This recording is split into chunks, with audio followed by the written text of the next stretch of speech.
दोस्तों, आज अहमदाबाद का ऐतिहासिक नरेंद्र मोदी स्टेडियम एक ऐसे महासंग्राम का गवाह बना जिसने हर क्रिकेट प्रेमी के रोंगटे खड़े कर दिए।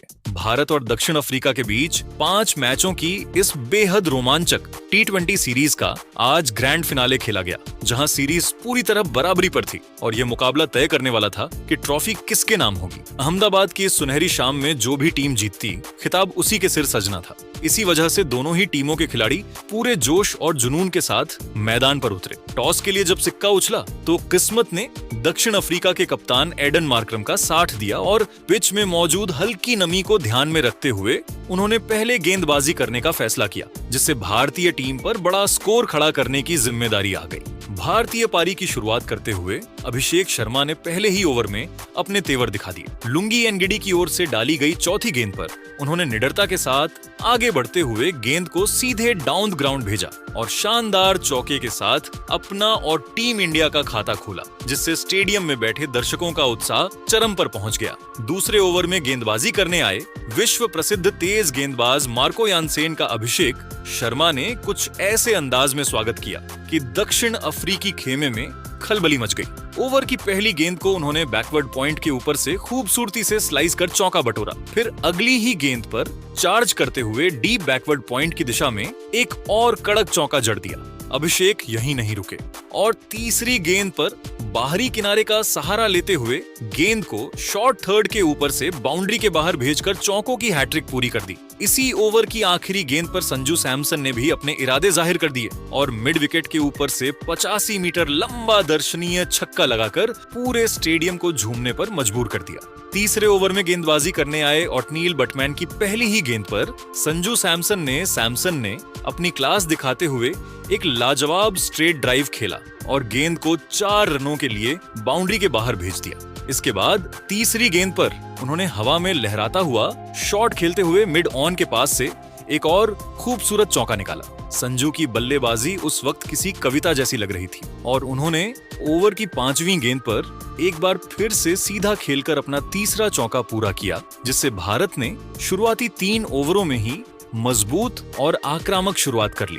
चौथे ओवर में दोबारा गेंदबाजी करने आए मार्को यानसेन की दूसरी गेंद पर संजू सैमसन ने एक्स्ट्रा कवर के ऊपर से इनसाइड आउट खेलते हुए एक शानदार चौका जड़ा। इसी ओवर की चौथी और 5वीं गेंद पर अभिषेक शर्मा ने अपनी ताकत का जबरदस्त प्रदर्शन किया और मिड ऑफ तथा फिर बैकवर्ड पॉइंट के बीच से लगातार 2 करारे चौके जड़कर दक्षिण अफ्रीकी फील्डरों को पूरी तरह दबाव में ला दिया। 5वें ओवर में गेंद कॉर्बिन बॉश के हाथ में आई और उनकी तीसरी गेंद पर अभिषेक शर्मा ने अपना ट्रेडमार्क शॉट खेलते हुए लॉन्ग ऑफ के ऊपर से एक गगनचुंबी छक्का जड़ दिया। ऐसा लग रहा था कि अभिषेक आज बड़ी शतकीय पारी खेलने के पूरे इरादे से उतरे हैं, लेकिन अगली ही गेंद पर मुकाबले में एक बड़ा और चौंकाने वाला मोड़ आ गया।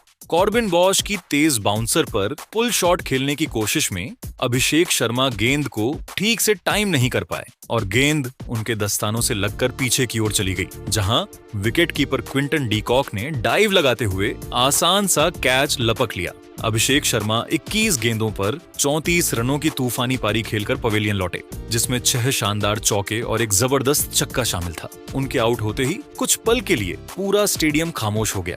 अभिषेक के आउट होने के बाद क्रीज पर युवा सनसनी तिलक वर्मा आए और उन्होंने आते ही अपनी पहली ही गेंद पर बिना किसी दबाव के एक्स्ट्रा कवर के ऊपर से एक कड़क चौका झड़कर यह साफ कर दिया कि भारतीय पारी की रफ्तार अब भी थमने वाली नहीं है। छठे ओवर में गेंदबाजी करने आए डोनोवन फेरेरा की दूसरी ही गेंद पर तिलक वर्मा ने अपनी कलाइयों का शानदार इस्तेमाल करते हुए एक बेहतरीन फ्लिक शॉट खेला और गेंद को लेग साइड की बाउंड्री के बाहर पहुंचा दिया, जिससे भारत ने पावर प्ले की समाप्ति तक बड़े स्कोर की मजबूत नींव रख दी थी। इसके बाद जब मुकाबला धीरे धीरे रोमांचक मोड़ की ओर बढ़ रहा था, तब 8वें ओवर में एक बार फिर गेंदबाजी करने आए डोनोवन फेरेरा के खिलाफ युवा बल्लेबाज तिलक वर्मा ने अपना आक्रामक अंदाज दिखाया और दक्षिण अफ्रीकी खेमे में खलबली मचा दी। तिलक ने ओवर की पहली ही गेंद पर अपनी कलाई की ताकत का बेहतरीन प्रदर्शन करते हुए सामने की ओर एक सीधा और गगनचुंबी छक्का जड़ दिया, जो सीधे दर्शकों के बीच जा गिरा।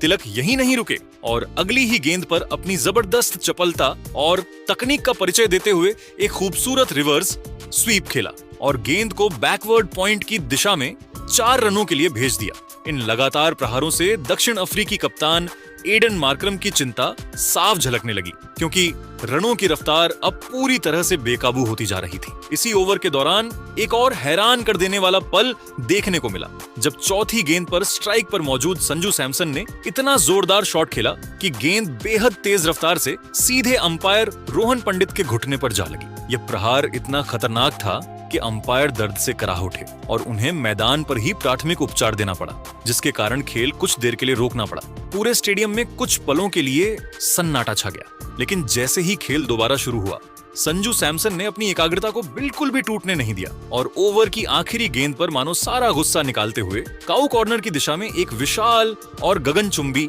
छक्का जड़ दिया। इस तरह उस ओवर का अंत पूरी तरह से विस्फोटक अंदाज में हुआ।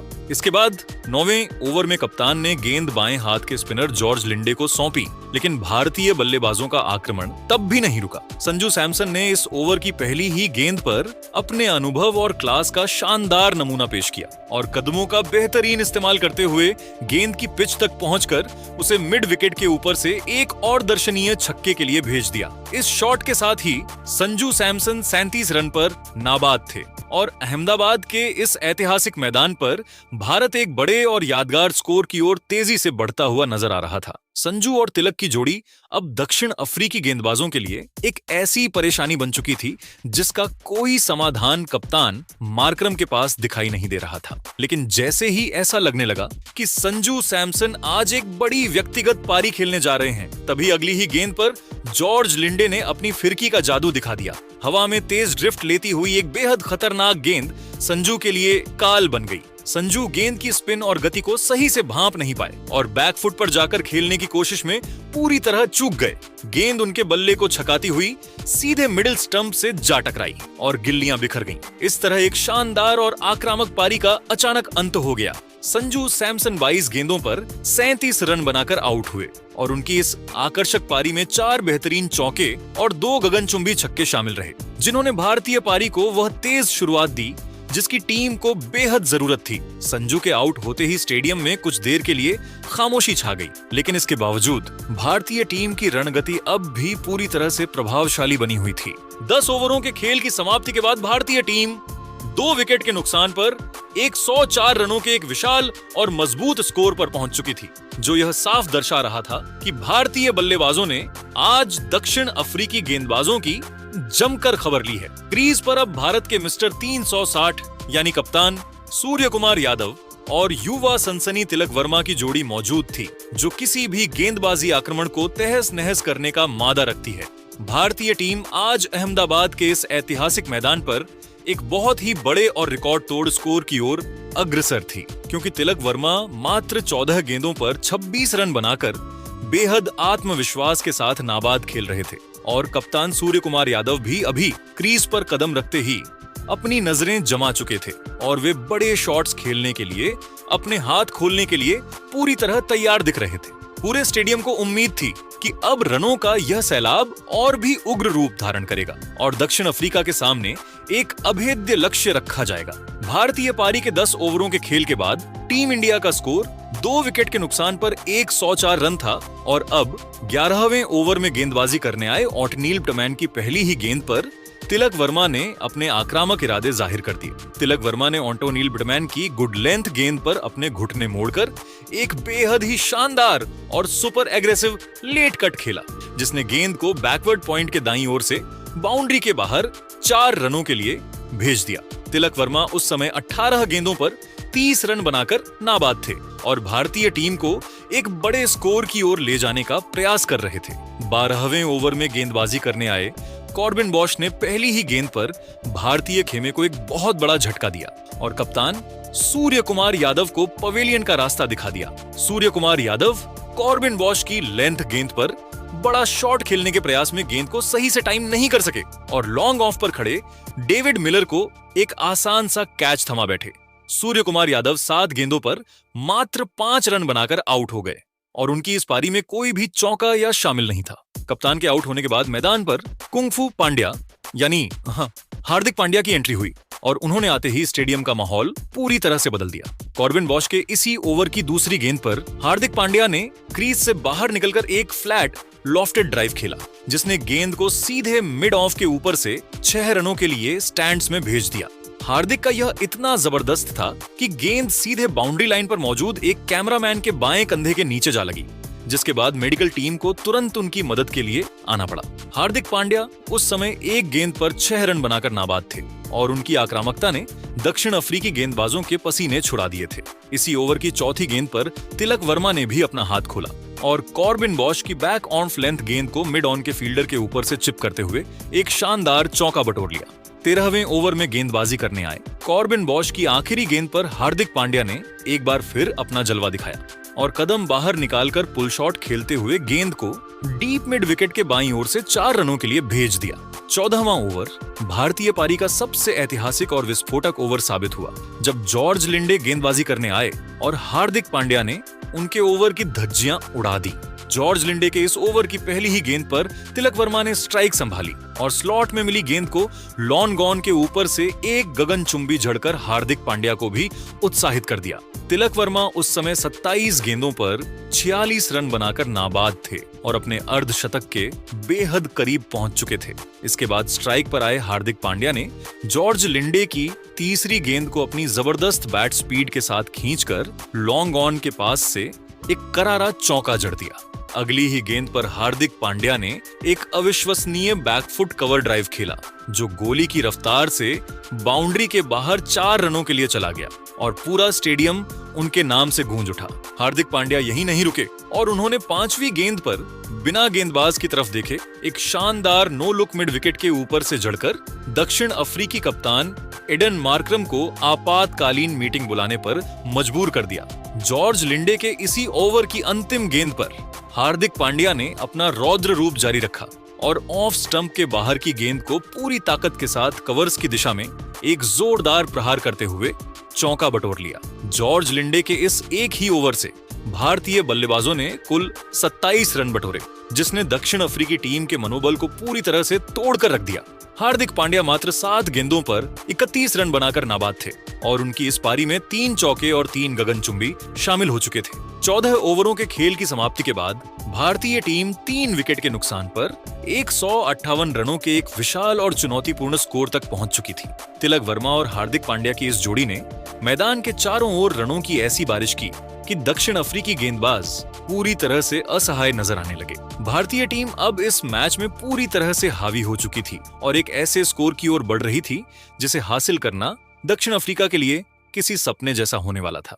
भारतीय पारी के 14 ओवरों के बाद स्कोर 3 विकेट के नुकसान पर 158 रन था और अब 15वें ओवर में गेंदबाजी करने आए लुंगी एनगिडी के खिलाफ तिलक वर्मा ने अपनी कलात्मक बल्लेबाजी का अद्भुत प्रदर्शन किया। तिलक वर्मा ने लुंगी एनगिडी की शॉर्ट ऑफ लेंथ गेंद पर थोड़ा बाहर की तरफ कदम निकाला और बेहद ही बारीकी के साथ एक लेट कट खेलते हुए गेंद को डीप बैकवर्ड पॉइंट के दाईं ओर से बाउंड्री के बाहर 4 रनों के लिए भेज दिया। इस शानदार चौके के साथ ही तिलक वर्मा ने T20 अंतरराष्ट्रीय क्रिकेट में अपना छठा अर्धशतक पूरा किया और वह 31 गेंदों पर 51 रन बनाकर नाबाद थे, जिसके बाद पूरे स्टेडियम और हार्दिक पांड्या ने तालियां बजाकर उनका अभिवादन किया। लुंगी एनगिडी ने इसी ओवर में अगली गेंद एक सटीक यॉर्कर डाली, लेकिन अंतिम गेंद पर तिलक वर्मा ने एक बार फिर अपना जलवा दिखाया और शॉर्ट पिच गेंद को पूरी ताकत के साथ मिड विकेट के ऊपर से पुल करते हुए एक और शानदार चौका बटोर लिया। 17वें ओवर में गेंदबाजी करने आए कॉर्बिन बॉश के खिलाफ हार्दिक पांड्या ने रनों का ऐसा तूफान खड़ा किया जिसने दक्षिण अफ्रीकी खेमे में तबाही मचा दी। हार्दिक पांड्या ने कॉर्बिन बॉश की दूसरी गेंद, जो कि एक फुल टॉस थी, उसे सीधे मिड विकेट के ऊपर से 85 मीटर दूर एक गगनचुंबी के लिए स्टैंड्स में भेज दिया। हार्दिक पांड्या उस समय 15 गेंदों पर 44 रन बनाकर नाबाद थे और अगली ही गेंद पर उन्होंने कॉर्बिन बॉश की यॉर्कर की कोशिश को नाकाम करते हुए एक करारा स्ट्रेट ड्राइव खेला, जिसने लॉन्ग ऑन और लॉन्ग ऑफ के फील्डरों को कोई मौका नहीं दिया और गेंद 4 रनों के लिए चली गई। इसी ओवर की 5वीं गेंद पर हार्दिक पांड्या ने एक अविश्वसनीय फ्लैट मिड विकेट के ऊपर से जड़ा और मात्र 16 गेंदों पर अपना अर्धशतक पूरा कर लिया, जो युवराज सिंह के बाद भारत के लिए दूसरा सबसे तेज T20 अर्धशतक है। हार्दिक पांड्या 17 गेंदों पर 51 रन बनाकर नाबाद थे और उन्होंने अपना बल्ला उठाकर दर्शकों का अभिवादन स्वीकार किया, जबकि अहमदाबाद का मैदान उनके नाम के नारों से गूंज रहा था। 19वें ओवर में गेंदबाजी करने आए मार्को यान की पहली गेंद पर तिलक वर्मा ने अपनी सूझबूझ दिखाई और धीमी गति की शॉर्ट गेंद को कवर्स के ऊपर से जोरदार थप्पड़ की तरफ मारते हुए 4 रनों के लिए भेज दिया। तिलक वर्मा उस समय 36 गेंदों पर 65 रन बनाकर नाबाद थे और मार्को यासन के इस ओवर से भारत ने महत्वपूर्ण रन बटोरे।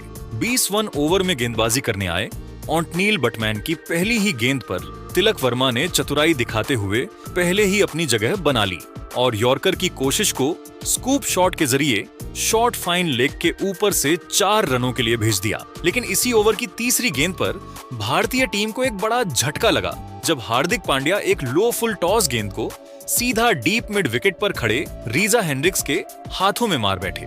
हार्दिक पांड्या 25 गेंदों पर 63 रनों की एक अविश्वसनीय और तूफानी पारी खेलकर आउट हो गए और उनकी इस पारी में 5 शानदार चौके और 5 गगनचुंबी शिवम दुबे 2 गेंदों पर 6 रन बनाकर नाबाद थे और अगली गेंद जो कि एक वाइड गेंद थी उस पर मैच का सबसे नाटकीय मोड़ आया। शिवम दुबे ने लेग साइड की वाइड गेंद को खेलने की कोशिश की लेकिन वह चूक गए और तिलक वर्मा बाई का रन लेने के लिए स्ट्राइक एंड तक दौड़ पड़े, जबकि दुबे अपनी क्रीज में ही खड़े थे। तिलक वर्मा को वापस लौटते समय ऑटनील बटमैन ने क्विंटन डीकॉक के थ्रो पर रन आउट कर दिया और तिलक वर्मा टीम के लिए अपना विकेट बलिदान कर पवेलियन लौट गए। तिलक वर्मा 42 गेंदों पर 73 रनों की एक बेहतरीन और जुझारू पारी खेलकर आउट हो गए और उनकी इस पारी में 10 चौके और एक गगनचुंबी शामिल था। पारी की अंतिम गेंद पर शिवम दुबे ने डीप मिड विकेट की दिशा में एक और चौका जड़ा, जिससे भारतीय टीम ने निर्धारित 20 ओवरों में 5 विकेट के नुकसान पर 231 रन बनाए।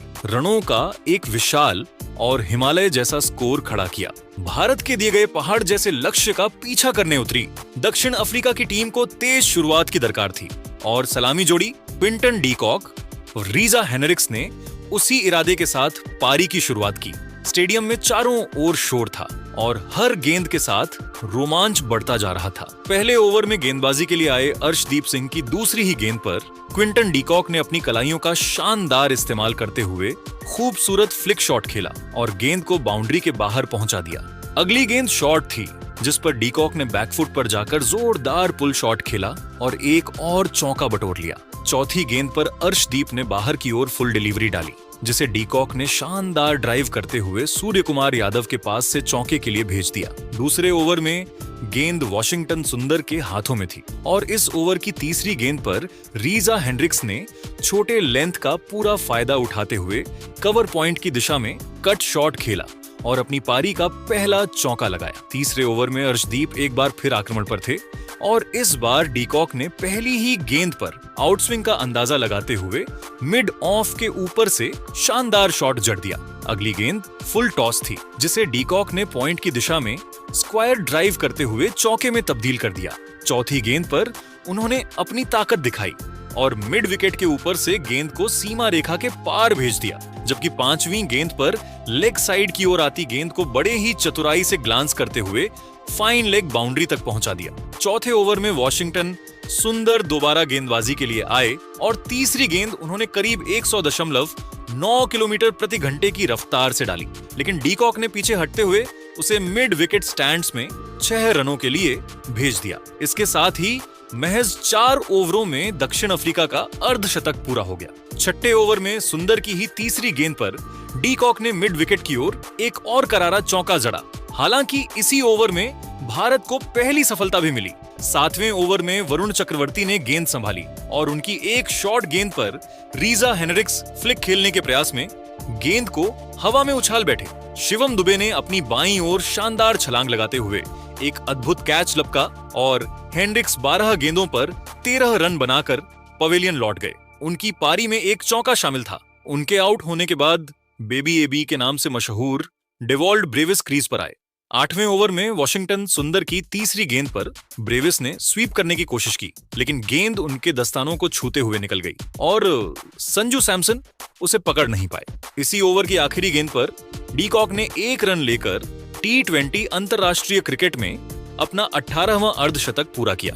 9वें ओवर में वरुण चक्रवर्ती के खिलाफ डी कॉक ने पहली ही गेंद पर सीधा साइड स्क्रीन की ओर शानदार छक्का जड़ दिया। अगली गेंद पर उन्होंने रिवर्स स्वीप का बेहतरीन इस्तेमाल किया और बैकवर्ड पॉइंट के पास से चौका हासिल किया। इसके बाद ब्रेविस ने भी हाथ खोलने शुरू किए और चौथी गेंद पर वरुण की फुल डिलीवरी को लॉन्ग ऑफ के ऊपर से फ्लैट बाउंड्री के बाहर पहुंचा दिया। 5वीं गेंद पर उन्होंने कट शॉट खेलते हुए पॉइंट बाउंड्री पर चौका बटोर लिया। 10वें ओवर में हार्दिक पांड्या गेंदबाजी के लिए आए।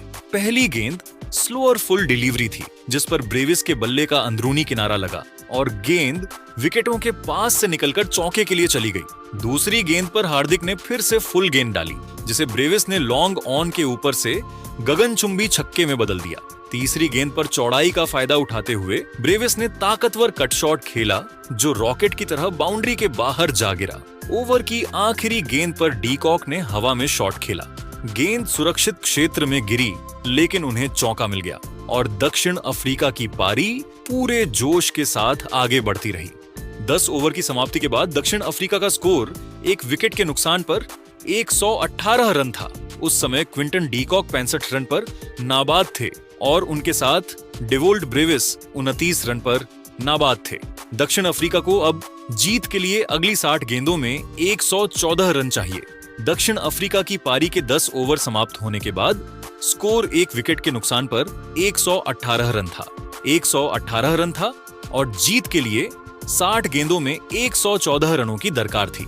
11वें ओवर में गेंदबाजी करने आए जसप्रीत बुमराह और उन्होंने आते ही अपनी जादुई गेंदबाजी का प्रदर्शन किया। ओवर की दूसरी ही गेंद पर बुमराह ने एक धीमी गति की डिप होती हुई गेंद डाली जिस पर क्विंटन डी कॉक सीधे गेंदबाज की तरफ शॉट खेल बैठे। क्विंटन डी कॉक अपनी पारी में 9 चौके और 3 लगाते हुए 35 गेंदों पर 65 रन बनाकर बुमराह के हाथों कैच आउट हो गए। इस बड़े विकेट ने भारतीय खेमे में उत्साह भर दिया और क्रीज पर नए बल्लेबाज एडन मार्क्रम आए। 12वें ओवर में गेंदबाजी करने आए हार्दिक पांड्या और पहली ही गेंद पर उन्होंने डेवोल्ट ब्रेविस को अपने जाल में फंसा लिया। हार्दिक ने धीमी शॉट गेंद फेंकी जिसे ब्रेविस ने पुल करने की कोशिश की लेकिन गेंद बल्ले के ऊपरी हिस्से पर लगकर डीप मिड विकेट की ओर हवा में गई और वॉशिंगटन सुंदर ने शानदार कैच लपका। डेवोल्ट ब्रेविस अपनी पारी में 3 चौके और 2 की मदद से 17 गेंदों पर 31 रन बनाकर आउट हो गए। इसी ओवर की 5वीं गेंद पर डेविड मिलर ने अपनी ताकत दिखाई और धीमी गेंद को पुल करते हुए चौका जड़ा।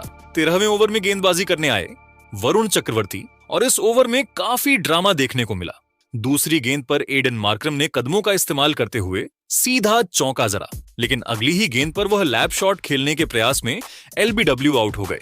एडन 14वें ओवर में गेंदबाजी करने आए हार्दिक पांड्या और उनकी पहली गेंद पर नए बल्लेबाज जॉर्ज लिंडे ने शानदार झड़कर दबाव कम करने की कोशिश की। चौथी गेंद पर मिलर ने एक बाहरी किनारे की मदद से शॉर्ट थर्ड मैन के ऊपर से चौका बटोरा। 15वें ओवर में गेंदबाजी करने आए अर्शदीप सिंह और उन्होंने भारत को सबसे बड़ी सफलता दिलाई। चौथी गेंद पर अर्शदीप ने मिलर को रूम नहीं दिया और अतिरिक्त उछाल के कारण मिलर का पुल शॉट हवा में गया जिसे संजू सैमसन ने डाइव लगाकर पकड़ा। डेविड मिलर 14 गेंदों पर 18 रन बनाकर आउट हो गए। उनकी पारी में 2 चौके शामिल हैं।